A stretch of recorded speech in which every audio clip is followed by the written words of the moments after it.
বিদেশের মাটি ছেড়ে বাংলাদেশের হয়ে খেলার হিড়িক পড়েছে ফুটবলারদের। সেখানে লাল সবুজের জার্সি ছেড়ে ভিন দেশকে বেছে নিচ্ছেন ক্রিকেটাররা।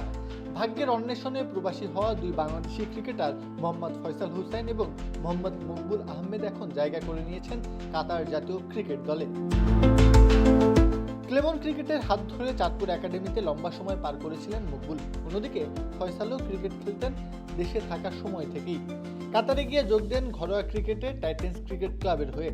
সেখানে নিজেদের ধারাবাহিক পারফরমেন্সের স্বীকৃতি স্বরূপ মিলেছে কাতার জাতীয় দলের এই মূল্যবান টিকিট। কাতারের মরুভূমি পেরিয়ে এই দুই প্রবাসী বাংলাদেশি ক্রিকেটার এখন এসেছেন শ্রীলঙ্কায়। শ্রীলঙ্কায় এ দলের বিপক্ষে একটি দ্বিপাক্ষিক সিরিজ খেলতে কাতারের স্কোয়াডের ঠাঁই হয়েছে দুজনেরই। যদিও এটি কোনো পূর্ণাঙ্গ আন্তর্জাতিক সিরিজ নয়, তবুও লক্ষ্মীপুরের ফয়সাল আর চাঁদপুরের মকবুলের জন্য এক বিশাল স্বপ্নপূরণ। ব্যাট বলের এই দ্বিপাক্ষিক লড়াইয়ে ভিনদেশের জার্সিতে হলেও বিশ্বমঞ্চে উজ্জ্বল হচ্ছে বাংলাদেশের মাটির দুই লড়াকু সন্তানের নাম।